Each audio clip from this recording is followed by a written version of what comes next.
All right, it is now broadcasting. Good afternoon, everyone. My name is Aideen Coleman. I'm here to welcome you here to the Behavioral Alliance of South Carolina webinar. We're going to give ourselves a few minutes to let the participants join, and I will welcome you again. Everyone's joining at this time.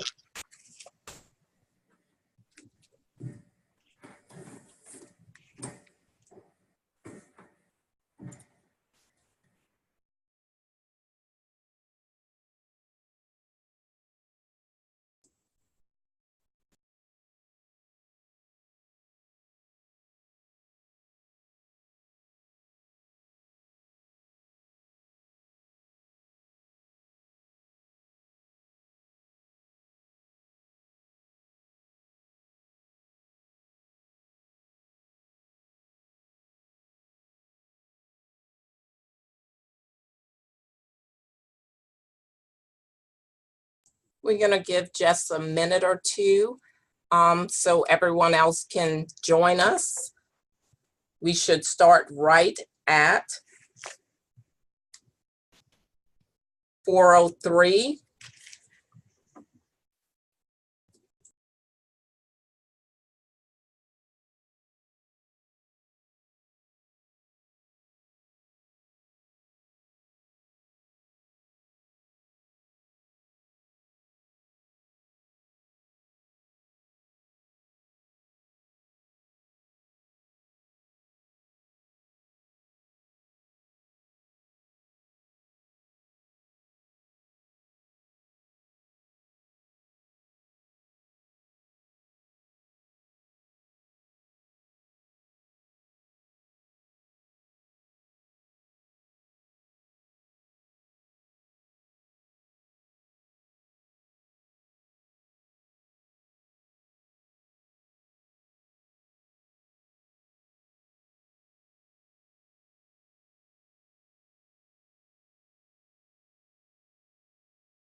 Good afternoon. We are happy to have you today with us here. My name is Aideen Coleman. I work at the South Carolina Department of Education. I have Joyce Daring, one of the alternative school directors with Dorchester County School District 2, joining me to go over the Give Hands program. We are happy to welcome you to the Serving Priority Populations webinar. And the population that we will be addressing today is the students who are served in the alternative school environment. And those students come from a variety of different situations and are different needs.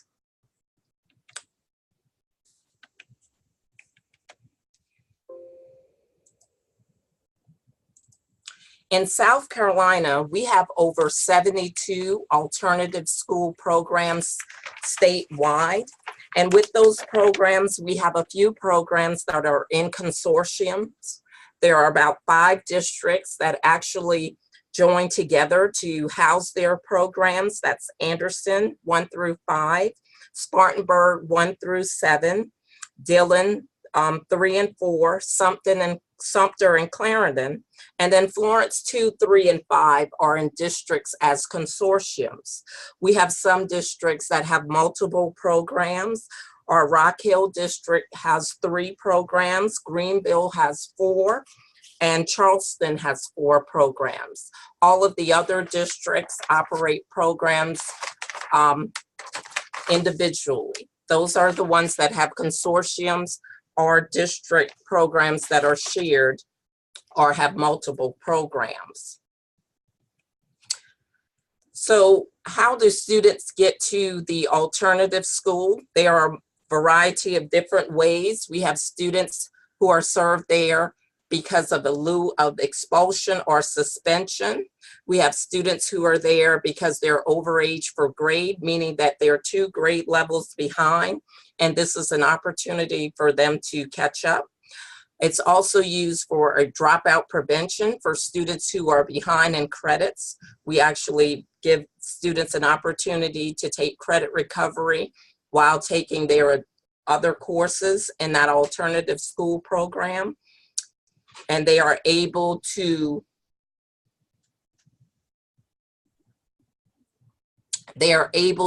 receive those credits needed towards graduation. We also have voluntary attendance. Those are for students who want a smaller learning environment or have some additional needs that can be met at the alternative school.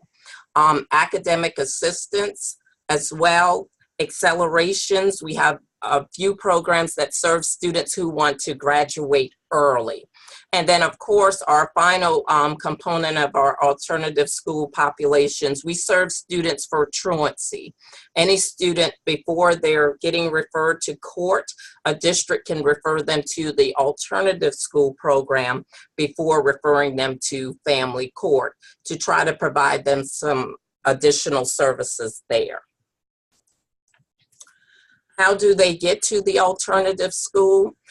Either through the hearing officer or a district hearing board, the district superintendent, a school principal, or a volunteer enrollment, usually which comes from a parent request on behalf of the student.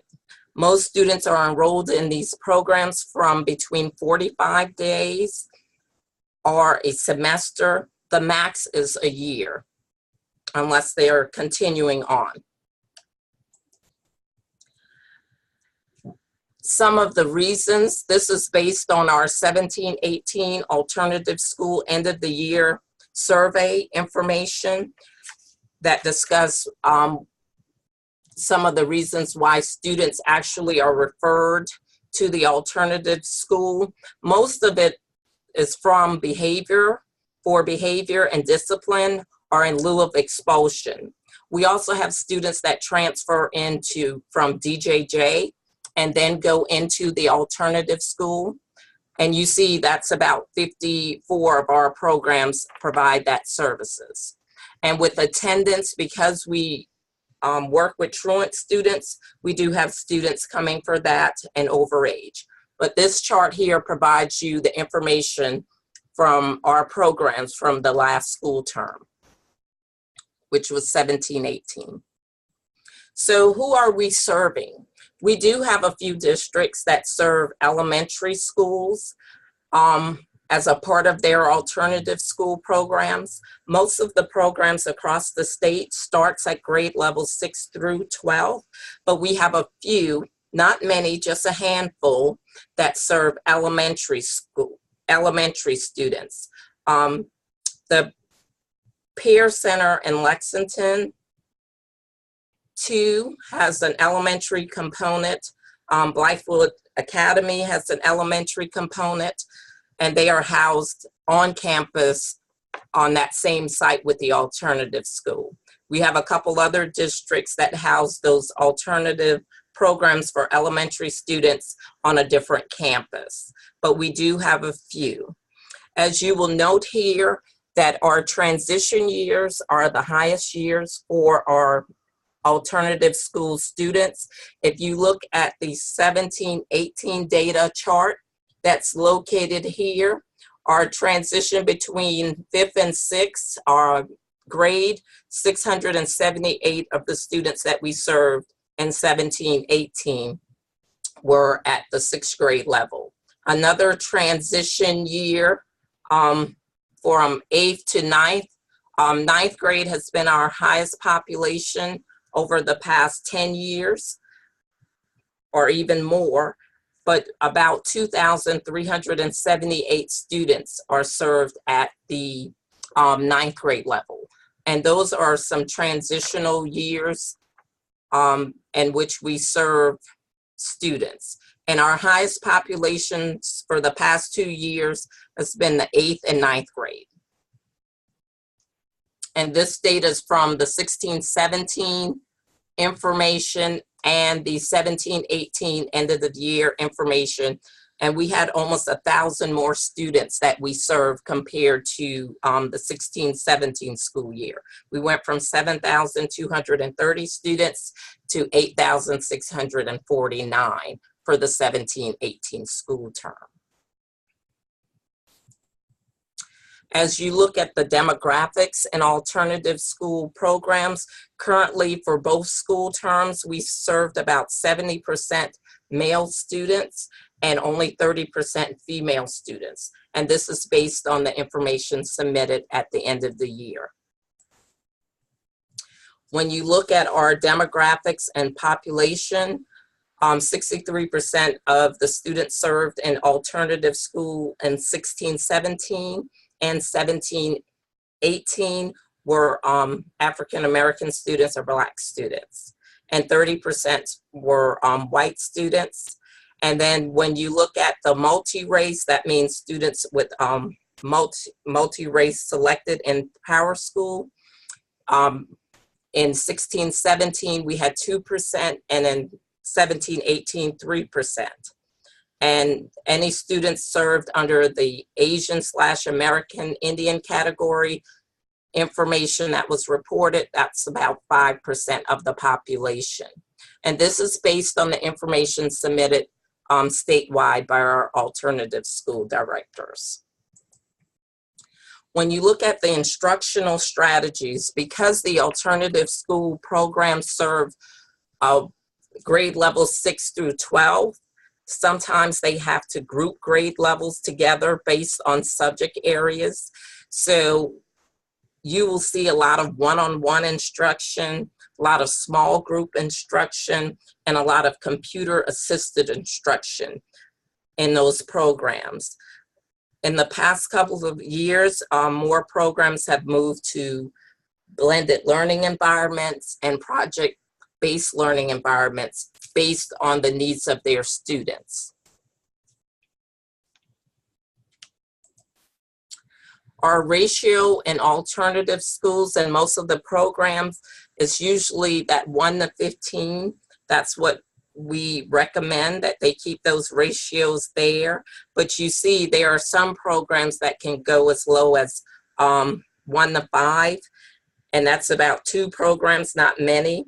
And then you still have some with that 6 to 10 range, and that's about 24 programs statewide. But the majority of our programs stay between 11 and 15 numbers. And we only have a few that's over that 16, and that was 4 for the 17-18 school year. When alternative school directors are looking at their programs and looking at their success criteria, these are some of the factors they look at: how many credits are students earning and how many students were promoted. As you note here, based on the information provided, in the 16-17 school year, we had about 11,143 students who earned credit. And then the next year we went up about 4,000 with another 15,077 students earning credit. And then when we look at students promoted, that's another factor that we look at, because the goal is to make sure students transition to the next grade level and earn credits towards graduation. We had about 3,064 students promoted in 16-17, and 3,734 students actually promoted the next school year, which is 17-18. We also look at, if these students weren't involved in an alternative school, they wouldn't have gained a high school diploma. So how many students who were involved in an alternative school finished with their high school diploma or their GED? You can see that in 16-17, we had 421 students that earned their high school diploma. And this high school diploma comes from their traditional school. not from the alternative school, because we're a support mechanism to the traditional school to assist them in helping with keeping their students on track.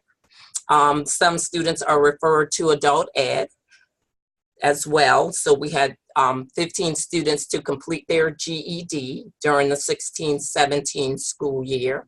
And in 17-18, for the high school diploma, we had 466. So we had a nice increase. We would like that to go up each year, but we did increase that number of students who were involved in alternative school and actually received a high school diploma. And for the GED, we went up to 18. And this information is collected every year. So our goal is to support schools, the traditional school, but sometimes we have some students that are still expelled from the alternative school program. So we do collect that information as well so that we can make sure that we're doing all that we can, and those schools and districts and principals and directors out there to make sure that we're doing our best job not to have students expelled if not necessary, but in some cases that do occur. In 16-17, we had 473 students that were actually expelled, and we kind of went down a little bit to 458 for the 17-18 school year. And transfers, when you look at the transfer information, that means that the student was at the alternative school but left before they were done with that program. They went to another district, or they went out of state, or another instructional setting. And dropped out, meaning that I was at the alternative school, I didn't complete my time, and I dropped out of school completely. And you see with that number, we had a slight increase in the 17-18 school year that dropped out. So what are some of the support services? And I know that Joyce will share a lot of information about what they do. I'm giving you the state perspective. A lot of support services is group counseling and individual counseling, life skill classes, career and technology classes when they can provide those classes, service learning projects. We have a lot of programs that still work with service learning. Mentoring programs, students are assigned a mentor when they go back to their traditional school in some programs, not all, or some students select their actual mentor when they're going back into those programs. We have anger management, which is done through our guidance departments. They work with students. They also work with character ed. I didn't share that here on this slide. And then support with court appearances, because some of our students have been involved in the DJJ system. When we look at services, of course, DJJ assists a lot of the schools, Department of Social Services, the Department of Mental Health. We only have about 12 full-time mental health counselors in alternative schools statewide. 60 of those of our programs out of the 62 provide referral services to the Department of Mental Health. Sometimes they actually have a room on campus for mental health services to be provided there, but a lot of those services are done through referral. A lot of districts have built partnerships with local businesses. They work very closely with the solicitor's office, the health department, and the faith-based organizations are used as mentors, and they provide a lot of funding for different projects and activities in the alternative school environment. We also have civic groups and clubs that come in and volunteer and provide funding. And that varies across the state. At this time, Joyce is going to come on and she's going to talk about Give Hands Alternative School Program that's located in Dorchester School District 2. Good afternoon. We are in Dorchester District 2, and our motto here is one team, one goal, success for all, because that's what we want to do, is provide the opportunities for our children to be successful. Give me the next one, Aveen, please. All right, we have several programs that we run in our building. One is a 2-in-1 program, which I'll explain briefly. It's in middle school, we run this program, and when students come to us who are 1 or more academic grades behind, they have the opportunity to complete 2 grades in 1 school year. They're still held to the same standards that everybody else is, but it is a way for them to catch up. We have a choice program. That program is for students who come back to us because they found that the smaller environment was where they needed to be, or it is for kids who are beginning to get into trouble and want to avoid a recommendation for expulsion. ILE is in lieu of expulsion. The hearing officer assigns those kids to us. I already explained that to you. I forgot that slide was in there, but they do complete 1 grade first semester and begin another second. And we already talked about this. GAP is a good fit, and the kids come back to us for that reason. And the last slide that explains the programs is the students assigned by the hearing officer, and that can be for misbehavior, drugs, alcohol, student conduct violations, those kinds of things. All right, our staff, we have a principal, an assistant principal, a guidance counselor. We are one of the alternative programs that has an on-site mental health counselor. We have 19 teachers, but have an allocation for 20. We were unable to fill one this year. We have a nurse, we have a behavior interventionist on staff, a school psychologist, 2 secretaries, 2 custodial, 1 maintenance, 2 cafeteria, 1 school resource officer. I forgot to add in there that we have an instructional coach, and we also have an ITS, and technology person. One of the things that we do with kids here, we try to really focus a lot on the positive things, because what we find is alternative school kids don't always hear good things about themselves. So we're focusing on that using what we call BBG cards, positive referrals, and positive postcards.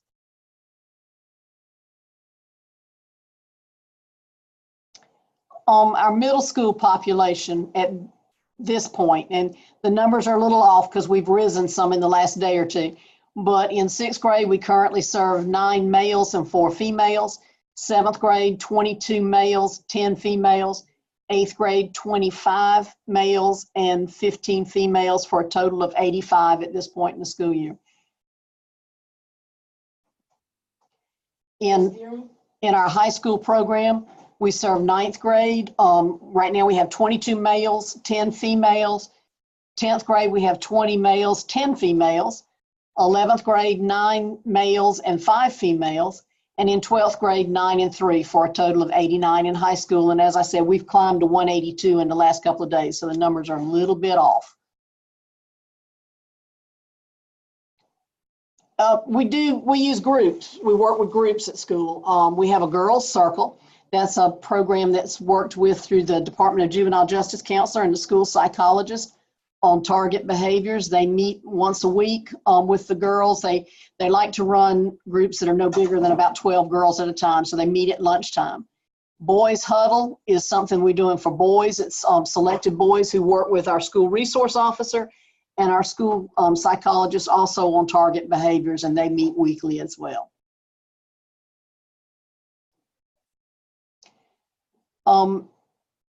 The last year, in credits earned in the 8th grade, the kids earned a total of 80 credits in the 8th grade last year to move forward into high school.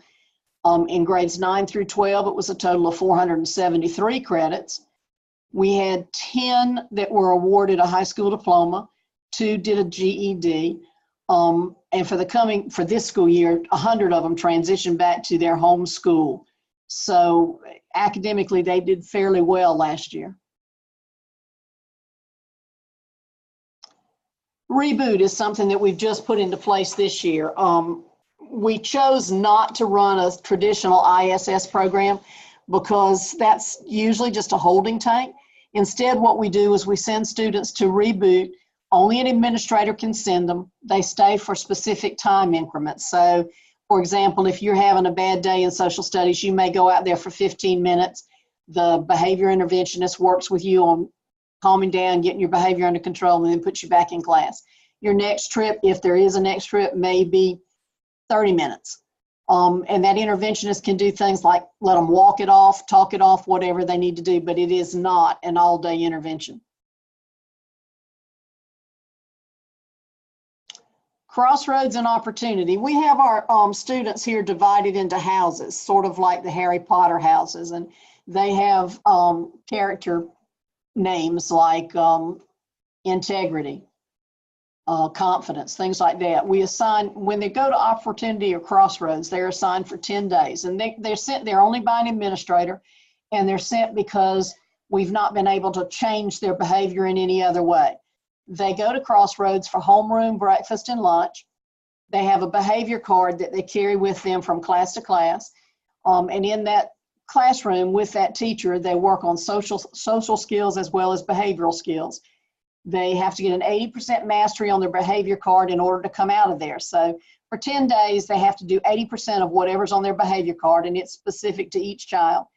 And they also have to have it signed off by their school-based mentor. They choose the adult in the building that they feel the most comfortable with and that they want to impress with their good behavior. One of the initiatives that we started last year was Capturing Kids' Hearts. It's a program which works on relationship building. And I think the next slide tells you that if you, Flippin is the founder of that organization, and he says that if you capture a kid's heart, you have his mind. And the goal behind Capturing Kids' Hearts is the building of the relationships, but it's also to help create productive, self-managing groups of kids. They write social contracts, they have signals they use, hand signals, they have things that they use to let folks know the social contract. They brainstorm behaviors that they deem appropriate to display in classrooms, and they use these to guide their work. So the students and the teachers work together to develop the contract that they're going to abide by in their classroom. And it's posted on the wall. They all have to sign off on it when it's finished. Personalized learning is also, we're in our second year with that initiative. Currently, we have an instructional coach who participates in the state's network for personalized learning. We have 4 other folks who are in their first level of personalized training. And those folks work along with me to provide teachers the in-service and the pats on the back and the things that they need to get to in order for them to keep working. The goal is to meet kids where they are and take them where they need to be. How do we do that? If you were to walk through our building, you'd see a whole lot of flexible seating. We have the rocker stools for kids who have trouble sitting still. In some classrooms, you'll find exercise bicycles that have book lists on, book places for them to read from. You'll find chairs that roll. Everything is geared towards a kid that needs a little bit of movement. The teachers also have straps that they can use. They have putty. They have all kinds of things that they can do to give a kid who just needs to fiddle a little bit. They use playlists in their classrooms and can do, must do. What those are, basically a playlist. The kids have assignments that are geared to where they are that address the standards and move them to where you want them to be. On those, a lot of times you'll see that there are certain things that they must do in order to get through, and there are things that they can do for additional points. It really boils down to a structured sort of self-pacing.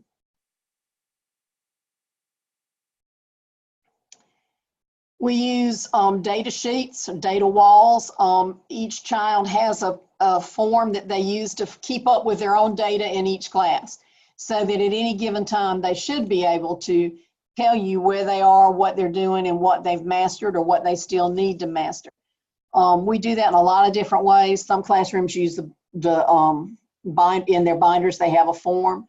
We also make sure that when a kid masters something, he gets his name on a star on the wall, because these are the kind of children that don't usually get that.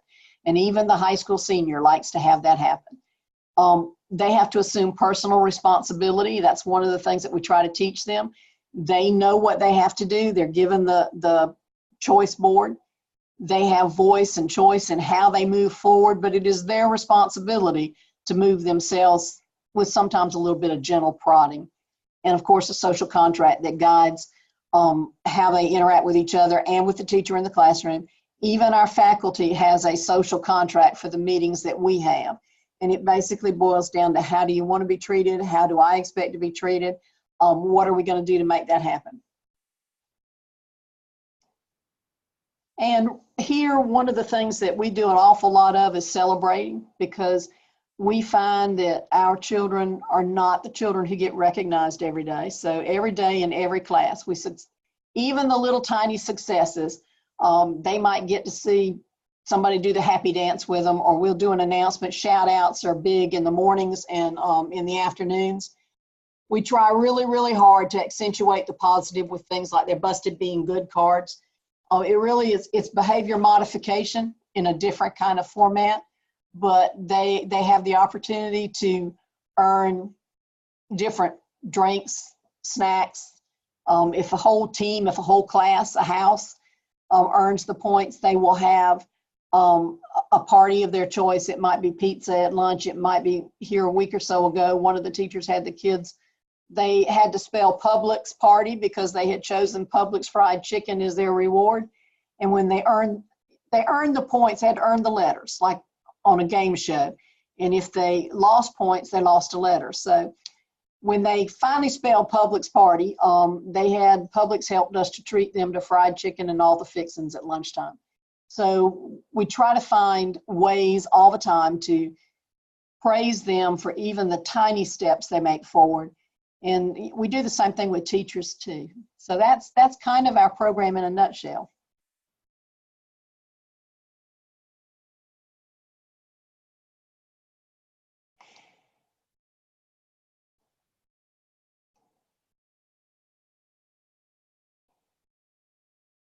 Does anybody have any questions for either Aveen or myself?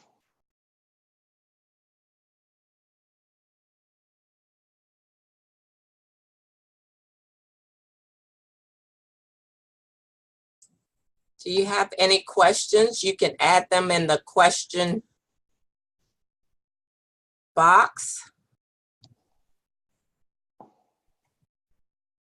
that's located in the Q&A area. We have 3 in the chat.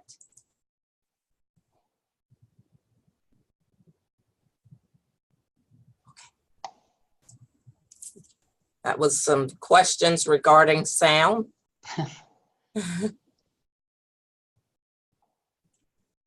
Any questions about the alternative school?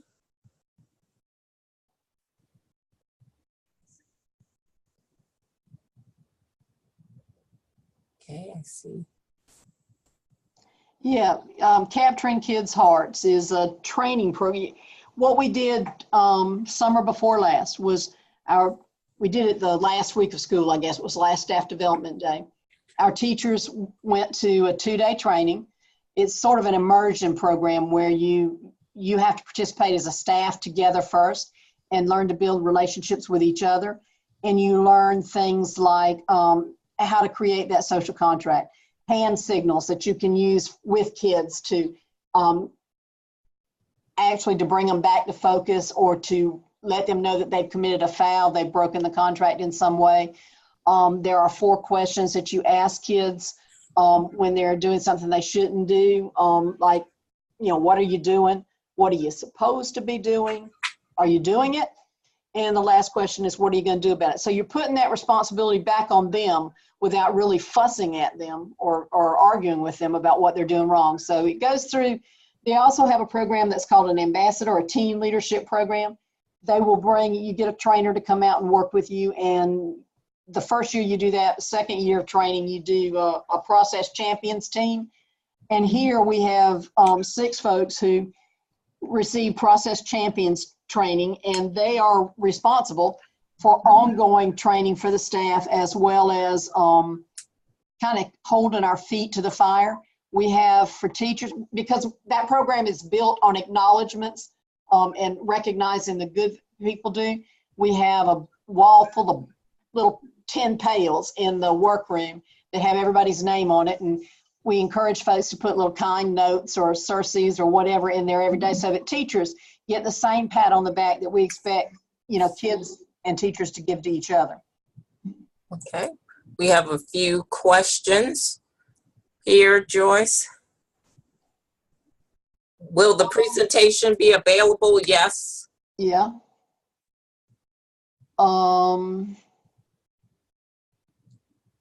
We do share some students with South SC Virtual. So, you know, I think that we would be glad to do anything. SC Virtual is for us, and I'm sure for the other alternative schools across the state, there are some courses we just can't give because we don't have staff to do it. So we try to work through with you all and keep in touch with you to know that Johnny hasn't touched a keyboard in 3 days or whatever. So I think maybe that just constant communication between the alternative school program and the virtual SC program. And our contact information is on the last page of the slide here. That will be available. And we are glad to answer any questions. You know, here at Give Anza, we're happy to see anybody anytime. So.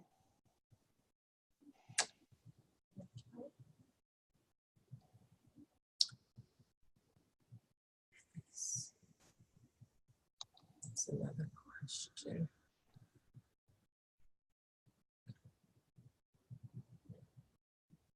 Okay.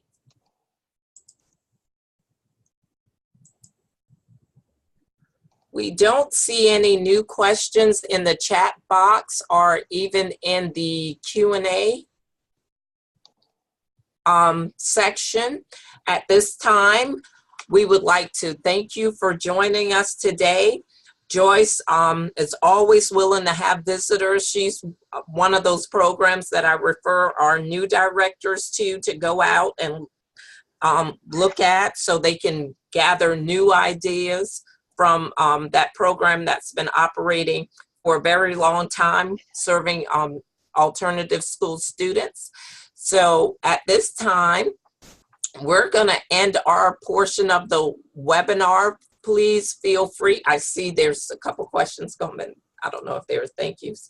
Our portion of the webinar, please feel free to contact us at any time if you have questions or would like to visit any of our other programs. We'll be happy to share that information with you. Again, we thank you for taking your time out today for joining us, and we can thank again the University of South Carolina Southern School Behavioral Health Community and the Department of Education Special Ed Office for hosting these webinars. And we thank you and have a great day. Hi, everybody. Just a quick thought for everybody who's still with us. The Southeastern School Behavioral Health Community here at USC does host an annual conference. It's going to be in April of this year. And if you're interested in it, please reach out to us. We're also, we're doing a contest right now. So you are eligible for a free hotel stay if you're attending the conference. If you're interested, you can reach out across our social media sites or on our website.